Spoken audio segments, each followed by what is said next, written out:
இப்போ நம்ம இந்த வீடியோவில் சுவையான பெப்பர் சிக்கன் எப்படி ரெடி பண்ணுறதுன்னு பார்க்க போகிறோம். இதற்கு தேவையான பொருட்கள்: ஃபஸ்ட்டு பேன் அடுப்பில் வச்சு பேன் சூடானதுக்கப்புறமா 1 டீஸ்பூன் சோம்பு, 2 டீஸ்பூன் நல்ல மிளகு, 1 டீஸ்பூன் ஜீரகம் இவ்வளோ போட்டு நல்லா வறுத்துக்கணும். மீடியம் ஃப்ளேமில் போட்டு ஓரளவு வறுத்ததுக்கு அப்புறமா அதை மிக்சியில் போட்டு பவுட்ரு பண்ணி வச்சுக்கணும்.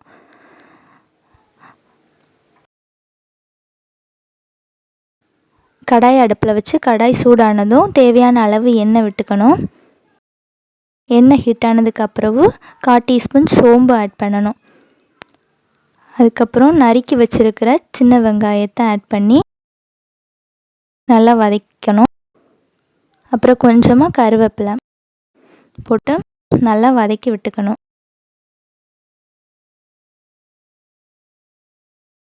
அப்புறம் 2 டீஸ்பூன் இஞ்சி பூண்டு பேஸ்ட்டு இதையும் போட்டு நல்லா வதக்கிக்கோங்க. இஞ்சி பூண்டுலாம் நல்லா வதங்கினதுக்கு அப்புறமா கொஞ்சமாக மஞ்சள் தூள், 1/4 டீஸ்பூன் மஞ்சள் தூள், 1 டீஸ்பூன் கரம் மசாலா இவ்வளோ போட்டு நல்லா வதக்கிக்கலாம். அப்புறம் நம்ம எடுத்து வச்சுருக்கிற கழுவி வச்சுருக்கிற சிக்கனை நம்ம இதில் ஆட் பண்ணிடலாம். 1/2 kg சிக்கன் கழுவி வச்சுருக்கோம். இதை நம்ம ஆட் பண்ணி நல்லா மிக்ஸ் பண்ணி விட்டுக்கலாம்.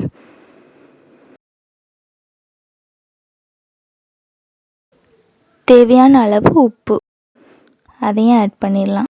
ஆட் பண்ணி கொஞ்சமாக மிக்ஸ் பண்ணி விட்டு கிளறி விட்டுக்கோங்க. இதில் நம்ம 1/2 கப் தண்ணி ஆட் பண்ணுறோம். தண்ணி ஆட் பண்ணி நல்லா மிக்ஸ் பண்ணதுக்கப்புறம் ஒரு மூடி போட்டு மூடி வேக விட்டுடலாம். இப்போ நல்லா வெந்துடுச்சுது. அதை நல்லா கிளறி விட்டுக்கோங்க. அப்புறம் நம்ம எடுத்து பவுட்ரு பண்ணி வச்சுருக்கிற அந்த மசாலாவை இதில் ஆட் பண்ணிடலாம்.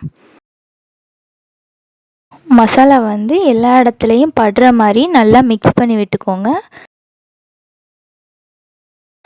அப்புறம் ஒரு 2 நிமிஷம் மூடி போட்டு இதை வேக விட்டுறலாம், மசாலா பிடிக்கிற மாதிரி. இப்போ நல்லா ரெடி ஆகிடுச்சுது, நல்லா குக் ஆகிடுச்சுது. நமக்கு இப்போ சுவையான பெப்பர் சிக்கன் ரெடி ஆகிடுச்சுது. இது போன்ற வீடியோஸ்க்கு நம்ம சேனலை சப்ஸ்கிரைப் பண்ணுங்கள்.